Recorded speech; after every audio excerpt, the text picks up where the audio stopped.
ఈ డబ్బు తీసుకో. మంచిగా చూసుకుని దీన్ని పెట్టుబడిగా పెట్టుకుని ఒక ఇల్లు కొట్టారు. గురు, నువ్వు నా కోసం ఎంత కష్టపడ్డావంటే నిజంగా దేవుడు గురు. రే, నరాలు లేని నాలుక ఈ రోజు దేవుడు అంటే రేపు దెయ్యమడానికి సిద్ధంగా ఉంటుందిరా. పొగడ్తలు మానేసి చెప్పించేయి. అట్టాగే గురు. రే, జీవితంలో మళ్ళీ ఎప్పుడైనా జేబులు కత్తిరించాడు కనిపించావో నువ్వు నా పేక్ కత్తిరించేస్తావు. కరెక్ట్. వస్తా, నాకు ఫ్యాక్టరీ టైం.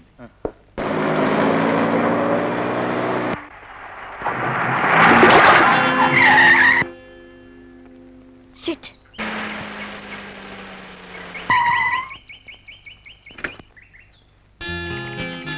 మిస్టర్, బుద్ధి లేదు నీకు? లేకపోతే ఏమిటి? మనుషులు నడవడానికి గవర్నమెంట్ వాళ్ళు డబ్బు ఖర్చు పెట్టి ఫుట్పాత్ కట్టిస్తే నువ్వు పెద్ద దొరలాగా రోడ్డు మీద నడుస్తావా? చూడు, నేను మంచిదాని కాబట్టి బురద కొట్టిపోతున్నాను. మళ్ళీ ఇలాగే నడిస్తే ఎవరైనా బుర్ర బదులు కొట్టిపోతారు. జాగ్రత్త.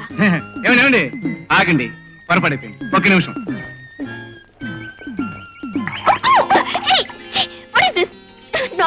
నాన్ సంచి లేదు, గోన్ సంచి లేదు. నాలాంటి బుద్ధి లేని వాడి జోలికి వస్తే ఇలాంటి సన్మానాలు జరుగుతాయి. సిరి చూస్తావు, దొరికి తింటావా, పెడతావా, ఇంకా తొడ్డించమంటావా? మన ఆపరేషన్ బ్రహ్మాండంగా సక్సెస్ అవుతుంది. అన్ని ఏర్పాట్లు ఘనంగా చేశాం. నాకు అనుమానం గురువా. అనుమానం అనేది పెద్ద రోగం లాంటిది. వెంటనే కుదర్చకపోతే ముదిరిపోయి మూల ప్రాణాన్నే తినేస్తుంది. అడుగు. అది కాదు గురువా, ఇప్పుడు నన్ను వదిలేస్తే ఆ చెక్ పోస్ట్ దగ్గర ఉన్న మనుషులు లేపేసి ఆ లారీని మన గుమ్మ ముందు ఆపేవాడు.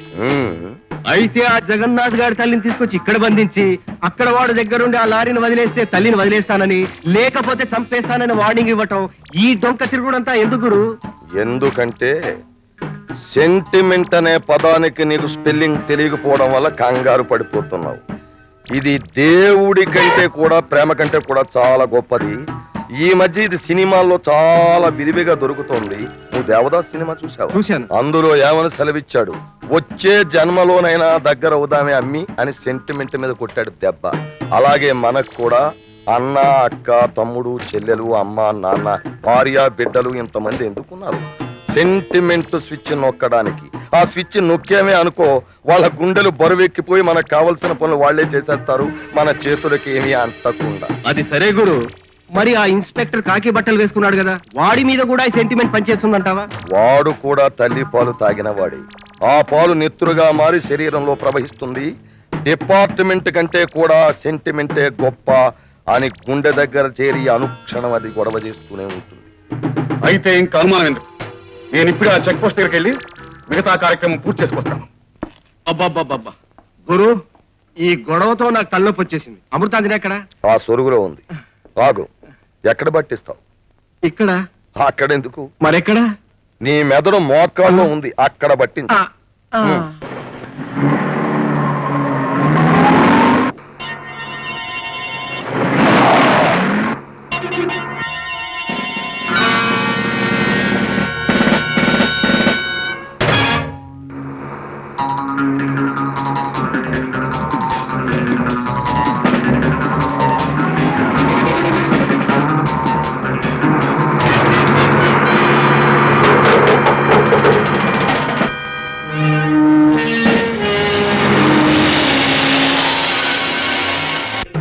ఎందుకో సెంటిమెంటల్ స్విచ్ పనిచేయలేదని నా గుండు చెప్తుంది గురు. నోర్మ, ఏమిటి అపశకునపు మాటలు? ఇదేమైనా కరెంటుతో నడిచే స్విచ్ అనుకున్నావా? అప్పుడప్పుడు అవాంతరాలు చాగిపోవడానికి. ఇది రక్తంతో తడిసి రక్తంతో నడిచే స్విచ్. ప్రాణం ఉన్నంత వరకు ఇది పని చేస్తూనే ఉంటుంది. ఏమిటా ఉరుకులు పరుగులు? ఇక్కడ రక్తపోటు మనిషి ఉన్నాడు. ఆ జగన్నాథ్ గారు కొంప ముంచేశాడు, సరుకు పట్టేశాడు. గురు, నేను చెప్తూనే ఉన్నా. నోర్మై,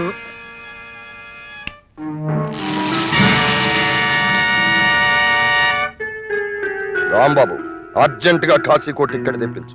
సన్యాసులు కలిసిపోతావా? కాదు, కన్న తల్లి చిత్తా భస్మాన్ని ఆ జగన్నాథ్ గాడు గంగలో కలిపి రావాలిగా, అందుకు.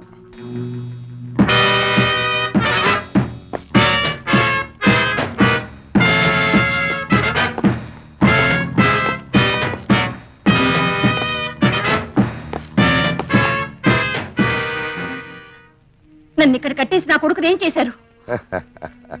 వాడు నీ కొడుకా? ఎంత మాట! వాడు నిజంగా నీకు పుట్టాడా లేక ఏ చెత్త కుండీలోనైనా దొరికితే తీసుకొచ్చి పెంచుకున్నావా? ఈ పవిత్ర భూమిలో నీలాంటి తల్లి కడుపున అంత నీచమైన కొడుకు పుట్టాడా? నేను నమ్మలేను. ఏం చేశాడు? ఇంకేం చెయ్యాలి? ఒరే అబ్బాయి, మీ అమ్మ మా దగ్గరే బందీగా ఉంది, మరేం లేదు, ఒక్కసారి చిన్న తప్పుడు పని చేసి మీ అమ్మని విడిపించుకుపోరా అని కబురు చేస్తే నా తల్లి పోయినా సరే నేను మాత్రం తప్పుడు పని చెయ్యను అన్నాడు. తప్పే ఉంది అందులో. ఓహో, అలాగా, అర్థమైంది.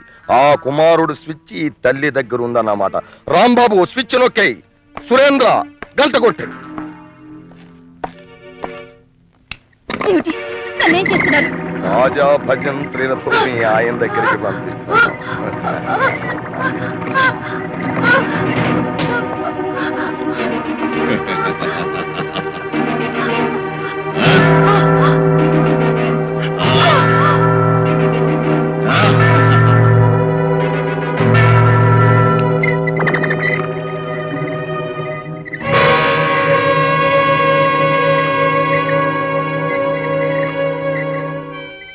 ఏనాటి రుణము? దహన సంస్కారం కూడా జరిపించండి. మిస్టర్ జగన్నాథ్, మీ తల్లిగారి ప్రాణాలు రిస్కులో ఉన్నాయని తెలిసి మీరు తెగించి ఈ విదేశీ వస్తువుల్ని పట్టించారు. I am proud of you. Congratulations. Thank you sir. Sir, ఎవరో ఎస్ఐ గారికి ఇమ్మన్నారు. What is it? మెసేజ్ ఉంది క్రిమినల్స్ సార్. వాళ్ళు ఎవరికీ కనిపించరు. ఇలా టేప్ రికార్డర్లో మెసేజ్ పంపుతారు. చావు తెలివితేటలు బాగానే ఉన్నాయన్నమాట. ఇంట్రెస్టింగ్. ఏమంటున్నారో విందాం. మిస్టర్ జగన్నాథ్, మా సామర్థ్యాన్ని తక్కువ అంచనా వేసి శిక్షను పిలించక తప్పదు.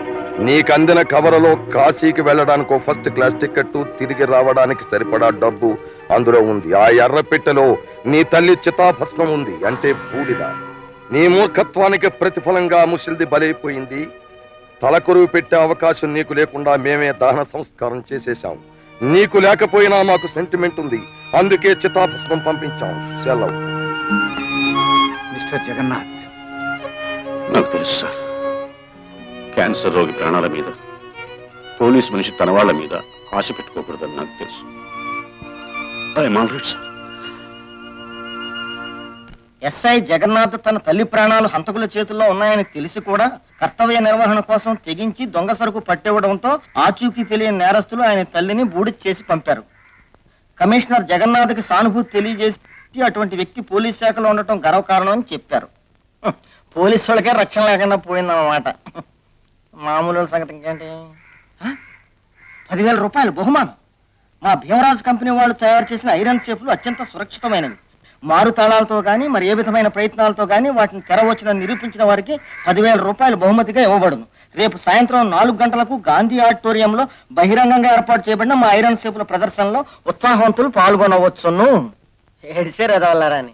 మా బాబులు గారి దెబ్బ పడిందంటే ఆ ఐరన్ సేప్ పటక్ పటక్. గురు, నిజంగా నీకు నూరే లాష్. ఏమిట్రా వ్యాపారం మానేసి పేపర్ చదువుతూ కూర్చున్నావు? అది కదా గురు, ఈ ప్రకటన అక్కర్లేదు, నువ్వు లౌడ్ స్పీకర్ లా చదువుతుంటే నేను విన్నాను రా. అది నువ్వు ట్రై చేయకురు. దాన్ని పటక్ మనిపించి 10,000 సంపాదించి నా కిళ్ళి కొట్టు పక్కన హోటల్ పెట్టే పడి ఉంటది. ఆ పని నేను చేస్తే హోటల్ మాట ఏమో గాని నన్ను మాత్రం కడగడానికి పెడతారు. ఏంటి గురు? అవునరా, ఈ దేశంలో 10 సెకండ్లకో పుట్టుగా, పావు గంటకో మర్డరో మానభంగమో జరుగుతున్నట్టే నిమిషానికో దొంగతనం జరుగుతుంది. ఇలాంటి ఐరన్ సేవలు భద్రైనప్పుడల్లా సరాసరి పోలీసు బాబాయిలు వచ్చి నా తలుపై కొడతారా. అమ్మో, అటు నుంచి వచ్చావా? అయితే వద్దు. ఈ విషయాలను ఎందుకని నీ వ్యాపారాలందో చెప్పరా. నీ చలవ వల్ల 3 కిళ్ళీలు 6 సోడా బుట్ల కింద ఉంది గురు. చాలా సంతోషం రా, అది తెలుసుకుందాం వచ్చాను. వస్తాను రా.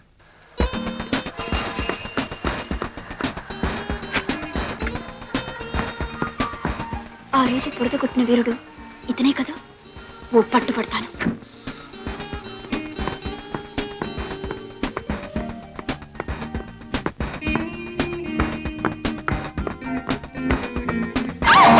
అయ్యో, ఏమిటిది? పుల్లెలా ఉంది. కావాలని పక్కగా వెళ్ళి ఆడపిల్లకి డాష్ ఇస్తావా? ఏమిటది కాదు. నీలాంటి కల్చర్ లేని మనుషుల్ని చాలా మందిని చూశాను. అయ్యో, ఆడపిల్లని అబలని అవమానిస్తావా? అయ్యో, వదిలి చెయ్యి. దేశం ఏమీ గొడ్డుపోలేదు మిస్టర్. ఆడబడుచుల్ని ఆదుకోవడానికి ఇక్కడ చాలా మంది ఉన్నారు. కేవిటి నన్ను చూసి నిలబడ్డారు. నడి రోడ్లో 4 ముందు నా చేపట్టుకున్నారండి. మీరు మగాడు కదా, మీకు రోషం లేదా? చెప్పండి, ఉంటే ఇతను బాగా చితకదనండి. ఒళ్ళు పవర్గా ఉందా?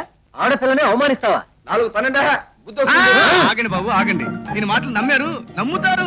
పిచ్చిదైనా ఆడదాని మాటలని నమ్ముతుందండి ఈ లోకం. అరే, కానీ రోడ్డు మీద ఏమిటి గొడవ? ఇప్పటి నుంచి నీకోసం ఎదుగుతున్నాను. రా, మన ఛీ, ఇంటికి వదలు, ఏమిటిది? ఏకంగా ఇంటికే తీసుకుపోదాం అనుకున్నావా? బాబు ఈమె నా మరదలు రాణి. కాస్త స్కూలు. లేదు, అంత అబద్ధం. నా పేరు రాణి కాదు, ఇతను మోసం చేస్తున్నాడు. అయ్యో రాణి, ఇప్పటికే మన పరువు సగం బజార్లో పడింది. అయ్యో, రాపోదాం. బాబు ఈ పిచ్చిదాని మాటలు పట్టించుకోకండి. దయచేసి మీ అందరూ వెళ్ళిపోండి. ఇదంటావేంటయ్యా? మగజాతి పౌరుషం మీద చక్కగా ఉపన్యాసం ఇస్తేను హ్మ్, ఏం చెప్పమంటారు బాబు? మొన్న ఎమ్మెల్యే ఎలక్షన్ నిలబడి ఓడిపోయింది. అప్పటి నుంచి ఇదే వరుస. ఇది అన్యాయం, అక్రమం. నేను ఒప్పుకోను. వీళ్ళంతా నమ్ము. చూసారా మళ్ళీ మొదలు పెడుతుంది ఉపన్యాసం. అయ్యో. చీకటి పడేదాకా వదిలిపెట్టదు. ఉపన్యాసాలు విని విని చెవులు తుప్పు పెట్టాయి. అదండయ్య పోదాం. అయ్యో, నా మాట వినండి ప్లీజ్. ఓమా. అయ్యో కాదండి, ఇతను అబద్ధం చెప్తున్నాడు. ఊరుకోరండి. అయ్యో, ప్లీజ్, నా మాట వినండి. అయ్యో. అత్త కూతురా, జీవితంలో మళ్ళీ నా జోలికి రాకు. వస్తే ఈసారి సరాసరి విశాఖపట్నం తీసుకెళ్లి పిచ్చాసుపత్రిలో జాయిన్ చేస్తా. జాగ్రత్త.